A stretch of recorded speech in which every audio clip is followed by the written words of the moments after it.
Hello, my fellow retro gamers and collectors. This episode is one that's been a long time in coming. Finally, now I've got the last NES games I needed to complete my collection. You might not know, a long time ago, I was less than 100 games away from getting a complete collection. I think that was like around 2009, 2010. And I sold a whole bunch of them off when I needed money, and I felt like I had way too many games. I didn't have them organized well. But then once I started getting back into retro gaming and found so many cool YouTube channels, I felt like I had to finally go back and complete the collection. And you can see behind me here the shelf with all my games on it. Over 600 games back there, and the final ones I need. I think there's 670 something games for a complete collection. Can't remember offhand, but these are the final ones on my list that I've got here. So I want to show you what I've got and count these down. About 10 games or so here to complete the collection, and also one that I've had previously, but recently got a copy. It's a big one for the collection. You guys might not know some of the games I was waiting to get yet. But some of these might be a surprise, and also some really good games too. So I'll start with some of the cheaper ones here. Just something I needed. Championship Pool. A little bit uncommon.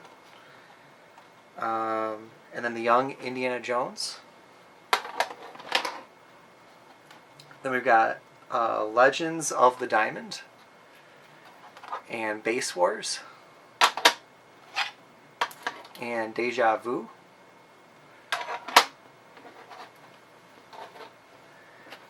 And then I got Mendel Palace with the manual. And then this is the alternate label version of the Untouchables. The other one has a little bit different label, and I think the actual game title screen is slightly different too, if I remember correctly. So kind of a cool one to watch out for. And then now we're getting to some of the good stuff here. Next, this isn't really a necessary part of the collection, but I was really glad to finally jump in and get this. This is the Nintendo Campus Challenge. This is kind of the successor to the Nintendo World Championships that they kind of had a competition, I believe, across different college campuses. And I have the NWC reproduction here, so now I have both of them. It's really cool to have both of them. They're still sealed. The collector in me doesn't really want to open them, but I do really want to play them. So I'm kind of at a dilemma, but I'm really glad to have these in the collection. And then just a couple box games. Got Circus Caper. Glad to have this one in nice condition. And then this one's kind of rare. This is Jimmy Connor's Tennis. Actually picked this up off of Amazon. The seller listed it as just about the price that a normal cart only would go for, but it was complete in box. It does have a slit on the side. I don't know if that was from somebody when they were opening the case of games back in the day or what, but it's in really great condition and didn't have to pay a whole lot and got it complete in box. And now the final two games that I've got here, both fairly rare. One more so than the other, both highly sought after games. This one is Contra Force.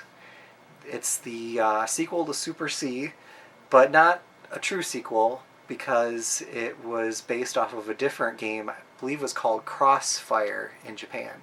So they kind of rethemed it to make it look like a Contra game and used the Contra license to sell more copies in the US. And then now, the last and final game. I don't know if anybody can guess what it is. But it's one that is an absolutely awesome game. It's a true gem in the NES library, and that is Little Samson. So I've had this game before, and actually I've had a couple copies before. There was the copy I bought way back in the day when I was going for the original collection that I paid, I think, around $100 for, which is just insane. And then I think I sold that copy for around $350 when it shot up in price, and I needed some money.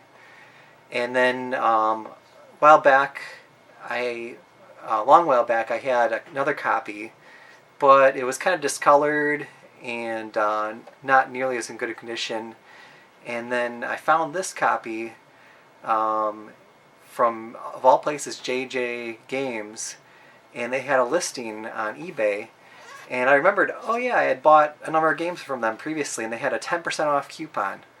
And 10% off makes a pretty big difference for a game like this.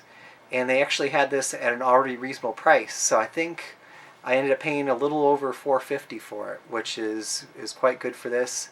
I haven't checked prices recently on eBay, but usually this game goes north of $500. And that's actually what I sold my copy that wasn't in as good of condition for. I actually sold it for more than what I paid for this one. So I'm super excited to have this. One maybe glaring omission for my collection would be stadium events. I really wish I could get that game just to have it because it was an official release, but I also feel like it's not a true necessity to have in the collection because you already have World Class Track Meet, which is the exact same game with a different title screen. So for now, in my eyes, I got every officially licensed NES game that I want, which is everything minus stadium events.